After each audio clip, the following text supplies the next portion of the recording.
Alright, this is the reenactment field here. We're trying to find our seats here, but this is really cool already.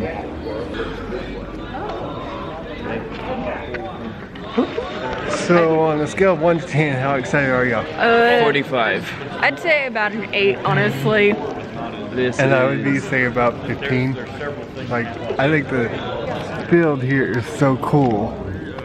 I'm excited, but this is not primarily my area of expertise.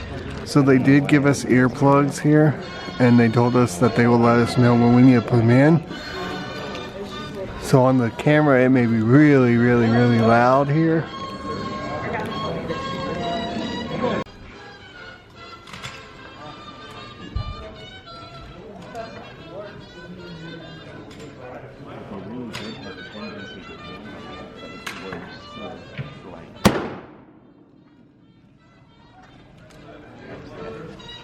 Folks, my name is Jeff Copsetta. I'm the Living History Coordinator here, and I want to welcome you all to the Pacific Combat Zone. I guarantee you all folks, we will have a great program today. And on behalf of the Admiral Nimitz Foundation, the Texas Historical Commission, and the National Museum of the Pacific War, we would all like to thank you for being here on a little bit of a chilly October day.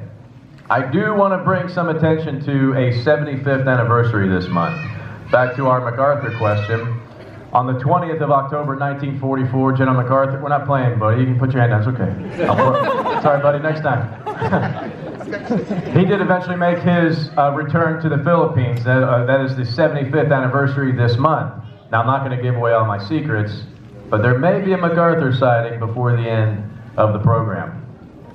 Folks, I'd like to ask for you to do me a quick favor. For the next hour and a half, I'd like for you to step back in time with me. Use your imaginations back to the 1940s, when the entire world was at war, especially here in the Pacific. Now you're going to get some history lessons today. We're going to talk about just how unprepared we were that fateful day of December 7th, 1941. We're going to talk about some of the weapons and the gear that we used in the Pacific, as well as some of the weapons and gear that was used by our Japanese counterparts. Some of the weapons that we use today will be demonstrated ahead of time. So if you do not have ear protection right now, you are wrong. Please make sure you get some ear protection from our ushers here in the amphitheater. And if you could, folks, please police up any trash afterwards. There are trash receptacles here in the amphitheater.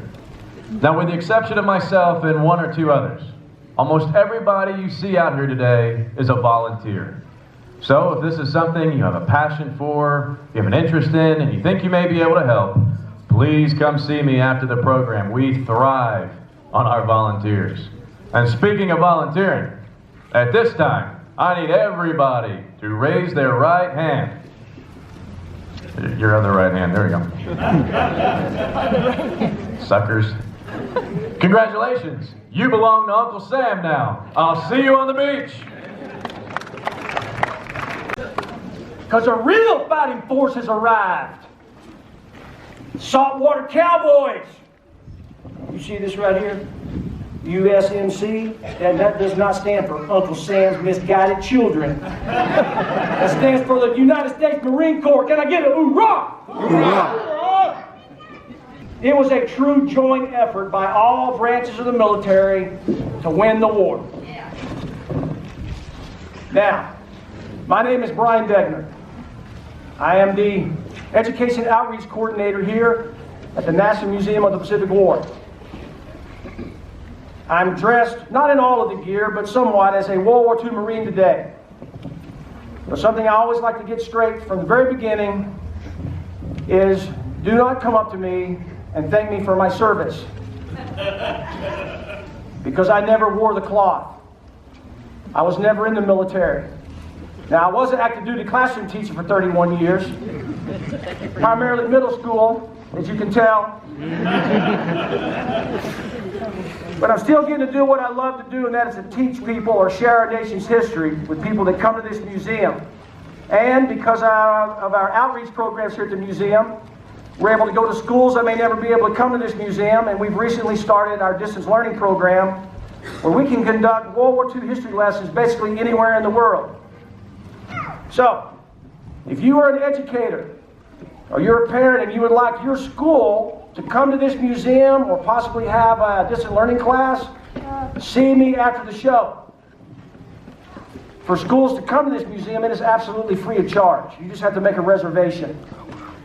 And we love to continue to share the story of America's greatest generation with as many students as we possibly can.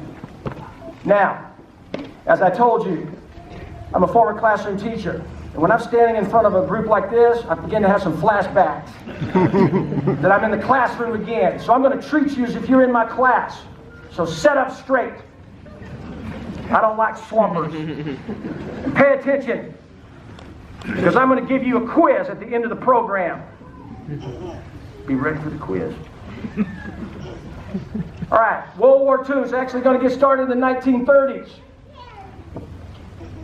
You got Hitler trying to take over large chunks of Western Europe. You've got the Japanese trying to take over large portions of Asia and the Pacific. But here in America, we were fully aware of what was going on. But we wanted to have nothing to do with those conflicts. We were staying out of it. We were practicing what was called isolationism. We were isolating ourselves from what was going on in the rest of the world. But our president at the time, FDR, had called on America to be the arsenal of democracy. And what that meant was, before we entered the war, our role had been the land, lease, and sale of war materials, primarily to Great Britain. We're trying to help the British fight off the Germans. And of course, that's all going to change on the morning of December the 7th, 1941, when what happened? Pearl Harbor. Pearl Harbor. The Japanese launched a surprise attack against the American bases there at Pearl Harbor. And what the Japanese were hoping to do that morning was to crush the Pacific Fleet. That would then allow them to conquer all of Asia and not have to worry about the United States. Thank goodness their plan failed, although they got extremely close. The morning of that attack, they damaged or destroyed all 8 of our battleships, just over 200 aircraft, 1,200 Americans were wounded, and 2,400 Americans lost their life. But there were some targets the Japanese missed that morning that made a tremendous difference in the outcome of that attack. One, their primary target that morning were our aircraft carriers, but there were none in the harbor. They were all out at sea on maneuver, so they were safe. Two, for some reason the Japanese, I guess they were so focused on our battleships and airplanes, airfields, that they left our submarines alone. And our subs played a very vital role in those first early months of our involvement in World War II there in the Pacific, because basically, that's all we had to throw at the Japanese, because everything else is either damaged or lying at the bottom of Pearl Harbor. Three, they didn't touch our ship repair facilities there at Pearl Harbor. So some of those vessels, we could repair them right there at Pearl and get them in the fight much faster instead of having to tow them all the way across the Pacific to the west coast of the United States. And the last one, they didn't bomb our fuel storage tanks, so we had plenty of gasoline and oil to start the war with. Now the next morning, President Roosevelt will go before Congress and he asked for a declaration of war against Japan. 3 days later, who declares war on America? Germany. So now we find ourselves as a nation fighting two enemies on two continents, and we were totally unprepared. Admiral Yamamoto, the creator of the attack on Pearl Harbor, as a young man, he had spent time in the United States. He had studied here. And he warned his superiors that if Japan did not get that knockout blow they were hoping for that morning, he was afraid that they would awaken a sleeping giant here in America. And that's exactly what the Japanese did that morning. And that sleeping giant was our industry here at home. Very quickly, American manufacturers are going to convert from civilian production to that of military production. We're going to begin to turn out massive amounts of war material to finally help us win the war. Because you've got so many young men running down and we're signing up at the various recruiting offices for the different branches of the military, and our factories are beginning to gear up to work 7 days a week, 24 hours a day in order to produce all the materials that we're going to need to win the war. We're experiencing a workforce shortage. So who's going to step up? The women. So at this time we're going to pause and we're going to talk about the women and their role here at home and in the war. Ladies? So the Army and Marines thought that they were so strong, but the real strength came from back home from the women. Today we're going to be talking about the women's involvement during World War II and how they stepped up to fill various capacities both in the military and in the home front. Yes, so the first lady we have represented here is a WASP. These were volunteers with the Army who helped escort military aircraft. They helped tow targets for training. They also did some flight instruction for the military. They were all volunteer. They had to have previous flying experience in order to join the WASPs, and so a lot of them gained that during the barnstorming days of the 1930s. Next, we have the WAVES. These were attached to the Navy. WAVES stands for Women Accepted for Volunteer Emergency Services. These ladies, their leader was Lieutenant Commander Mildred McAfee. She was the first female to be a commissioned officer in the Navy. And these ladies carried out different tasks such as calculating bomb trajectories all the way down to communications. Today I'm representing a WAC, which is the Women's Army Corps. These ladies performed 4 main different tasks. They did some clerical work like communications. They did some mechanics and driving, and then they also did some cooking and medical work as well. The WACs were some of the first women to serve overseas during World War II. Not represented here are the nurses, and so a lot of the nurses were recruited by the Red Cross into both the Army and the Navy to serve those branches. There's a group of Navy nurses that was stationed on the island of Manila in the Philippines, and shortly after the bombing of Pearl Harbor, the Japanese attacked Manila, forcing these Navy nurses to move to Corregidor, where it was a little safer. Eventually, Corregidor fell to the Japanese, and so these Navy nurses became some of the first American prisoners of war during World War II. And they stayed with their patients faithfully until January of 1945, when they were finally liberated. And now I'm going to turn it over to the home front. So on the home front, many families were participating in scrap metal drives, victory gardens, and food rationing and buying war bonds. We also had a women's land army, which produced mass amount of produce for America. Today I'm representing a war correspondent, so we did a lot of photography and journalism to support the morale back at home. And I'm sure you all know who we have here. It's Rosie the Riveter. In our factories, we not only had ship welders, but mechanics and our riveters. They were producing a Jeep every 2 minutes, a VAR every hour, and by the end of the war, we were producing 50% more ammunition than the Axis powers together. And we also had a USO, and so we had celebrities such as Carmen Miranda, the Brazilian bombshell, and also women. They would work as hostesses, dancing with the servicemen. They also helped with cooking in the kitchen and just entertainment. Back to you. So the commander of the WACs was Oveta Kolpabi, and she said the land of the free is the home of the brave, and it should not be otherwise. Ladies, we are dismissed. Detail. Halt. Right. Please. Eddie. Good morning. We have a saying in the Army. If it ain't raining, we ain't training. We also have another saying. It's called misery loves company. And we're all company right now. Good morning. My name is Sergeant Leroy Johnson, and I hail from Oakdale, Louisiana. Prior to the war, me and my buddies, we were members of the Civilian Conservation Corps, the CCC. And we all worked in the Kisatchie National Forest up a ways, near Leesville.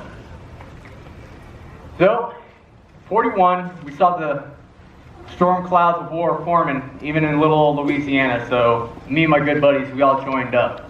And we didn't have to go very far. They sent us to this place called Camp Polk, which is right next to the forest that we worked at. And we got thrown in with a bunch of Yankees from Wisconsin and Michigan. Well, we settled our differences and got used to that Yankee talk. But anyways, So now, here we are, Company K, 164th Infantry, and we're on this island of Leyte in the Philippines. And we're next to this town called Limon, and it's just another hill that we have to take. But, most importantly, there's one more hill that we have to take. We can get home to our wives and sweethearts, mom and dad. The quicker we get this done, we can go home. On December 14th, 1944, Sergeant Leroy Johnson, near Limon on the Isle of Leyte in the Philippines, was tasked with taking a machine gun position with his fire team. At a moment's notice, 2 Japanese grenades were hurled at his fire team. Sergeant Johnson, without any hesitation, smothered those 2 grenades. 5 minutes later, he succumbed to his wounds but saved his fire team. For this action, he was awarded the Medal of Honor in October of 1945. Ladies and gentlemen, I am the American soldier.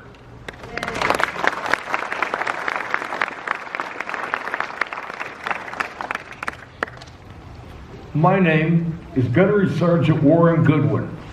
I enlisted in the Corps in 1917 to go off to France to fight in the various campaigns.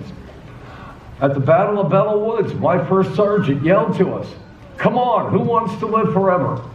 And that instilled in me a desire to serve my country. After World War I went to Nicaragua to fight in the campaigns there, and then to China. It was in 1937 I returned back to the States, joining the 1st Marine Division, the old breed. We were men who had dedicated our lives to the Corps. The Corps was our family. Well, when World War II started, my first campaign was Guadalcanal. There, one of my corporals yelled to me. Because of my age, my men called me Pappy. "Hey, Pappy, they're shooting at us." Well, I turned back and said, "Well, what do you expect? You think he wants to kiss you?" Well, anyway, after that, they decided to send me to the newly formed 3rd Marine Division. I was in Company I. There, I went to fight on to the campaigns of Bougainville and Guam Island. Because I had 28 years of service in at that point, they wanted to send me to the rear to train men. And I told them, I just re-enlisted for 2 more years. Give me one more campaign, just one more. Well, on February 19th, 1945, Gunnery Sergeant Goodwin got his wish. When Company I was in the first wave to land on the island of Iwo Jima. There, on February 24th, 1945, while leading 2 Marine Corps battalions, Gunnery Sergeant Warren Goodwin was mortally wounded. He was evacuated to the hospital ship Solace, and on the following day, February 25th, 1945, he died of his wounds. He's now buried in the Punch Bowl Cemetery in Hawaii, where no one comes to visit because he had no family. Only Marines who honor his memory. And I am a United States Marine.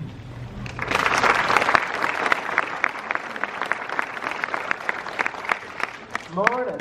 My name is Petty Officer McGowan, and for as long as I can remember, I've always wanted to be a sailor. I had wanted to join right out of high school in 1940, but my parents had their reservations.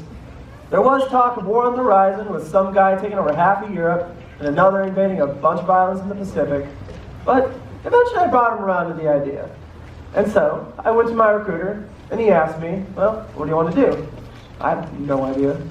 So he started to explain a bunch of jobs the Navy had to offer. Nothing really stuck out until he started to describe a radioman. And the way he made this sound was like something straight out of a comic book. So that's what I went with. A few months later, shipped out for boot camp, followed by my technical training in DC. And then it came time for my first duty assignment. And I was excited. I was hoping for somewhere adventurous, exotic, because that's what my recruiter had told me. And when I got to my first duty station, I realized our recruiter lied to me. They stuck me in a basement down at Pearl Harbor, Hawaii in September of '41. And life was mundane for a few months. But then, of course, December 7th, we were attacked. And I lost very good friends that day. After that, everything changed. We were at war. It was early 1942. We were working the Japanese code JN-25. And we saw they were planning another attack. We were not going to let that happen. We didn't know who the target was. They referred to it as AF, but we were thinking it could be Midway Island. So, to test our theory, we told Midway to broadcast that the water plant was down. And sure enough, over Japanese code, we saw AF is out of water. Based off that, we got our fleet in position and achieved what the Japanese failed to do at Pearl Harbor. We sank 4 of their aircraft carriers. I am a United States sailor.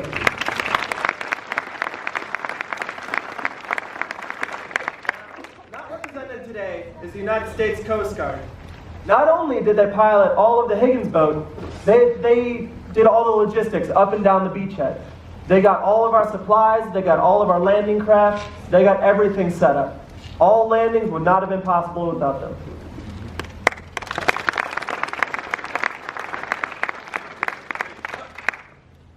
Right, face forward, hard. Ohio Gazomos. Good morning, everyone. I'm going to give you guys a quick rundown of the Japanese Imperial Military, what was going on at the time, a little bit of the history, the weapons, the tactics, so you guys can understand as best as we can do in a few minutes here what was going on and why Japan launched into a war in the first place. What you need to know history-wise as a foundation is that in 1854, Japan was forced out of its isolation period. They had to address the West. They looked around, they saw China had been conquered and divided. They saw Korea had been conquered and divided. The Pacific Islands had been conquered and divided. And they said, we are not going to be conquered, we are not going to be divided, we are not going to be pushed around even. We are going to become our own strong empire that can match this. A world power on the equals of the Europeans. And they did just that. One of the things that they had to do, though, was give up their caste system. Those warriors, the samurai, were not going to be able to cut it when it came to the numbers and the type of training they had for this new style of warfare. They didn't get rid of all of what the samurai were. They kept some of the Bushido and honor codes about what it meant to fight for the emperor, what it meant to die for the emperor. Because the emperor had protected Japan for over 2,000 years. The emperor was their god. The emperor was Japan. To protect the emperor, to live and die for the emperor, was to protect their families. And now, farmers, the lowest of the low, could pick up a rifle, learn how to use it, and fight for their families. And they did. And in 1904, they crushed Russia's fleet in Korea, making themselves a world power. A little later, they took out the rest of Russia, Eastern occupation, and claimed Korea and northern Manchuria. In the 1930s, they were once again fighting the Second Sino-Japanese War against China. Russia was pushing on those borders. They wanted Korea back. They wanted that eastern port. They wanted to take Japan.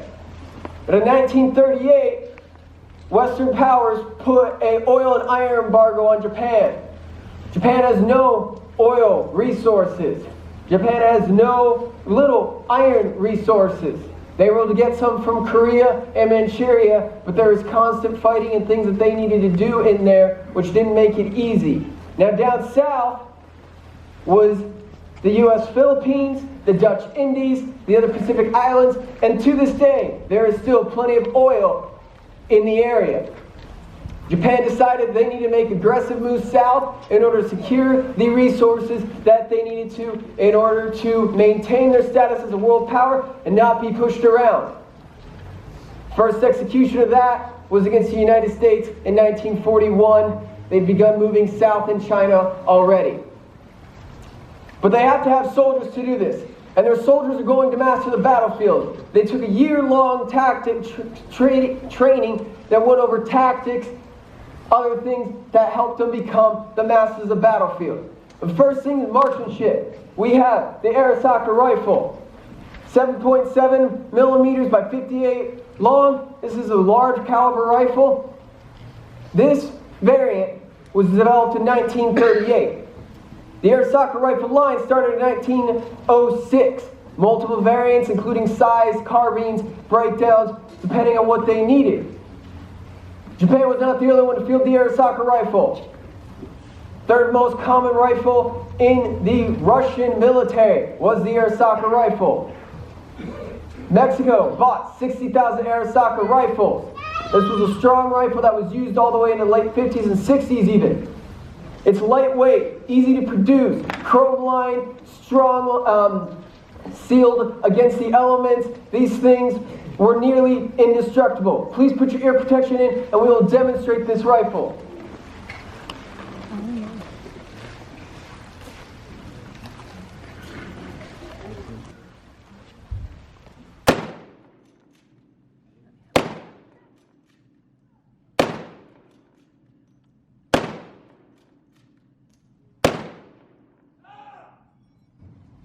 The Arisaka rifle.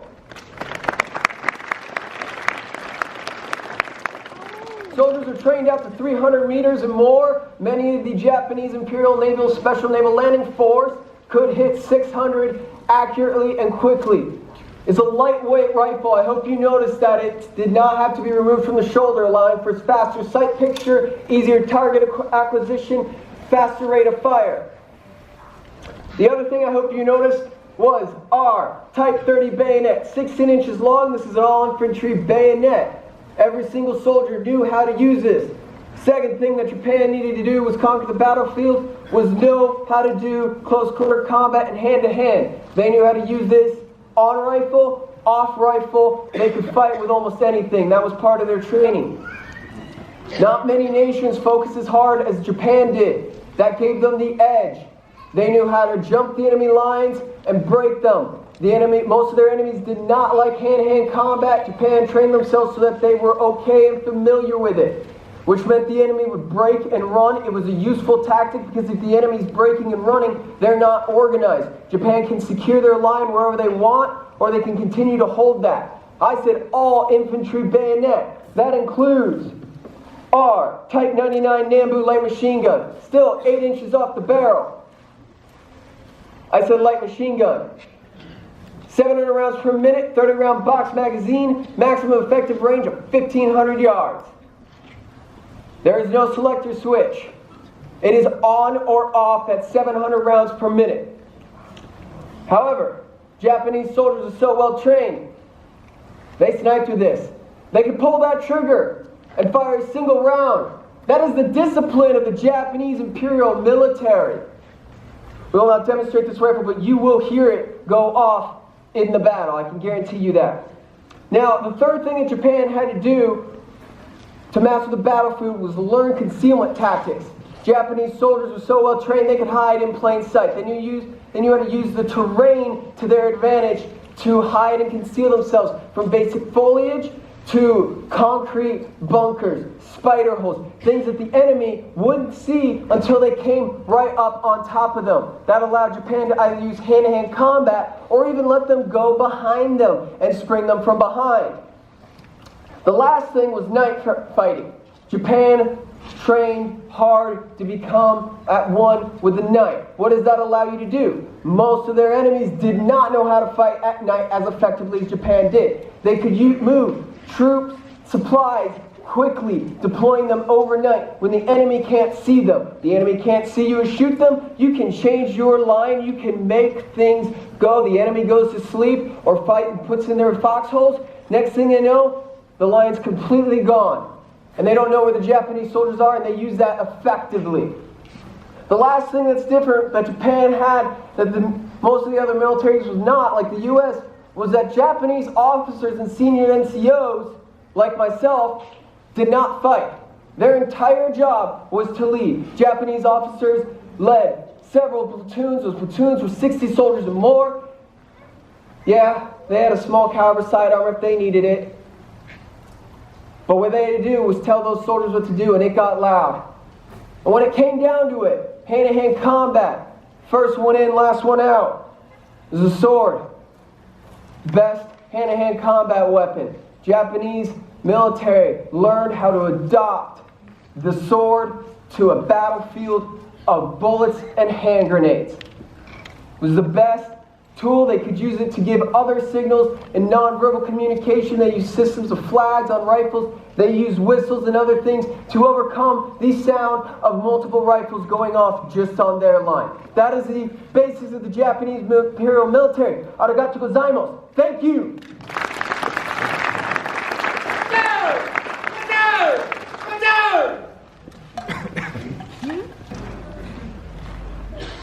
I've got something right here for Mr. Bonsai.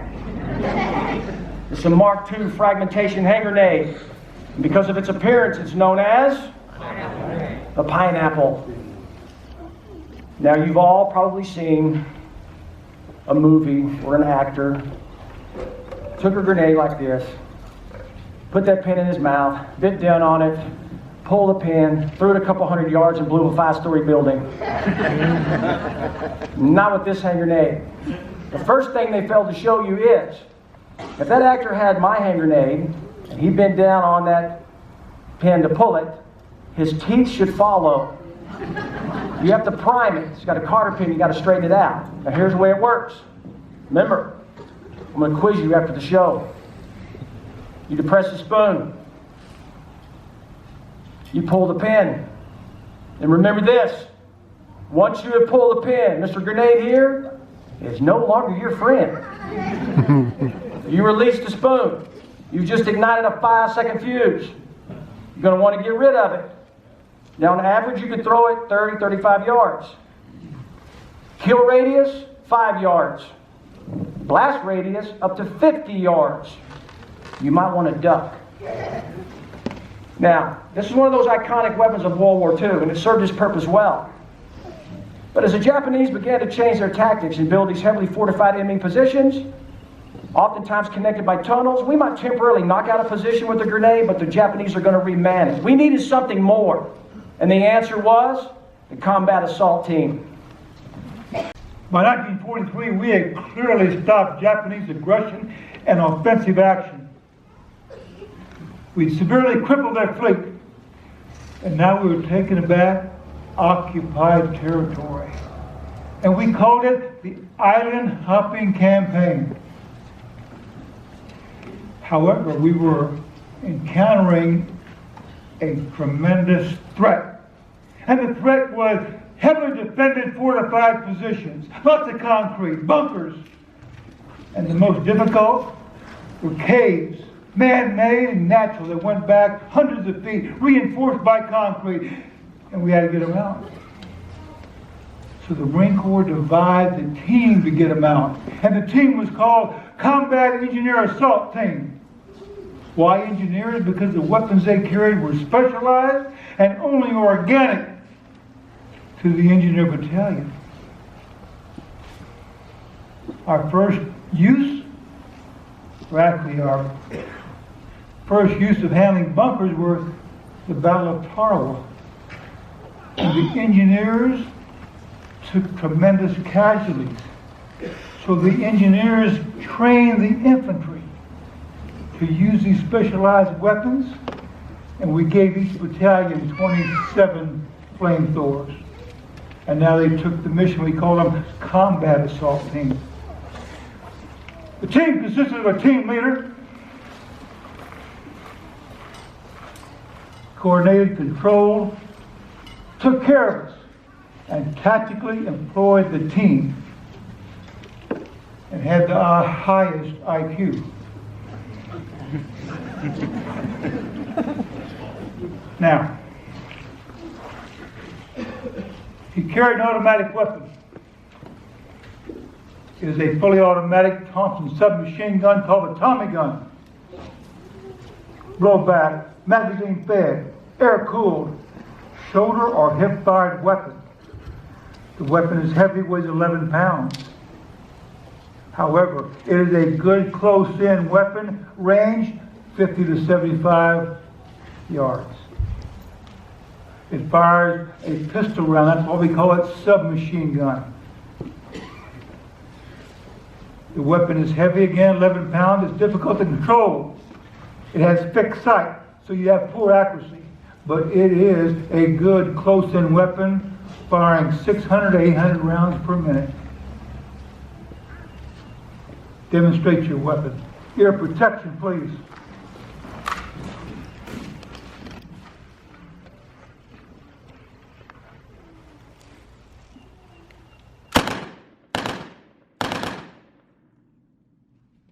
Hip fired.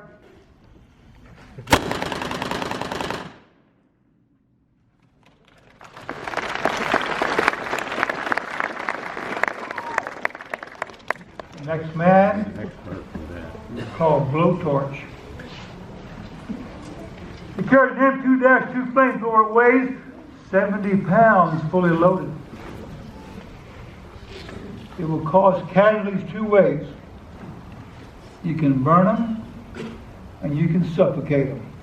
How does it burn them? I'll do it. It will shoot out a flame 20 to 40 yards. The flame is 2,000 degrees Fahrenheit. 2,000? However, there's a limitation. He only has about 7 to 10 seconds of fuel, and he's out. So he has to watch the trigger squeeze. When he's out, he has to go back, get a refill, and get new tanks. Suffocation. We can't burn them all. They're going to honk in those caves. That's okay. We'll send him back as far as we can, and he'll burn it and try to use up all the oxygen there and replace it with deadly carbon monoxide. It's a poisonous gas, and you will have difficult breathing, and you will become a casualty. How does it work? You have a tank group. The two large tanks contain flammable fuel, gasoline, aviation gasoline, diesel. You can put a thickener in gasoline. It'll cause a gel called napalm. Higher heat, better accuracy. Small tank is compressed air. Nitrogen. Once you turn the screw, the entire system is under pressure. Gun group. Fuel hose, valve lever. The valve lever will release the liquid under pressure. You can saturate and soak your target. The trigger will light a pilot light, and you have the flame. You direct the flame by the nozzle. Now look at it. He is a large silhouette, and they know what he has. His life expectancy on Iwo Jima was 4.5 minutes. The entire team had a 92% casualty rate. They didn't like us at all. And he has no mobility because he's carrying 70 pounds. He can't run. And he has to get close to the target. And the only means of personal protection is a .45 caliber automatic pistol, 1911. That was a recoil operated, magazine fed, self-loading handgun. Max effective range, 20, 50 yards. 7-round capacity magazine. And we built 2.8 million, about 22 pounds. His job is to get that satchel in the bunker. And we'll collapse the bunker. He cannot collapse the cave. However, we'll send him back as far as he can, throw it in there, and if you've been in an enclosed area with 22 pounds of TNT, the blast won't get you, but the overpressure will cause you to bleed to death internally without any external wound. It'll move your liver clear across your body. Now, he carries a rifle. That is the M1 Garand. It was the best rifle in the entire war by any country. Why?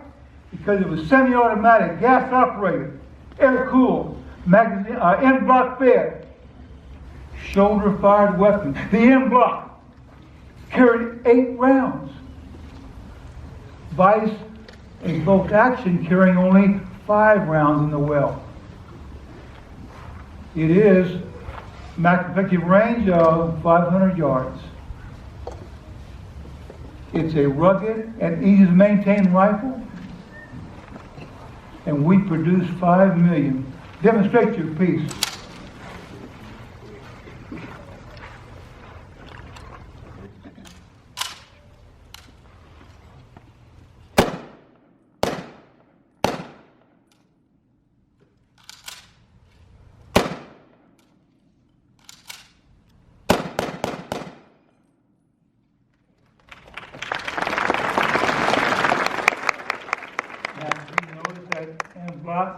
Hanging out at the last round, and notice this, he never lost his sight picture. With a bolt action, you lose it every time you fire that round. Now the last man of the team is myself.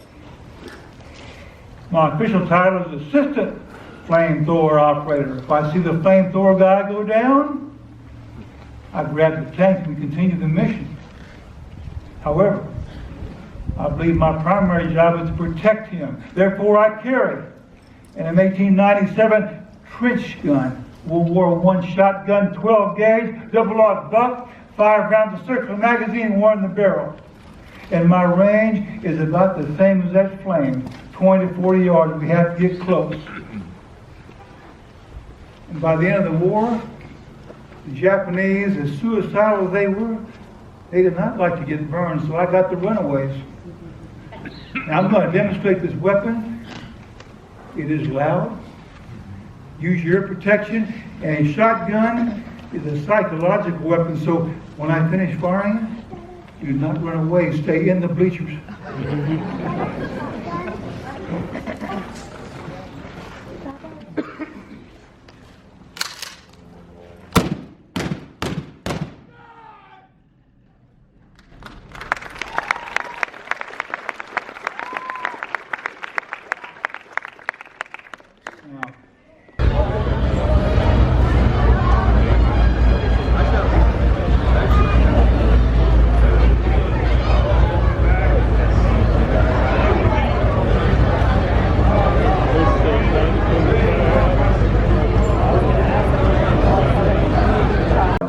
Retired Marine Lieutenant Colonel Mr. Bill Sultanfuss on the shotgun.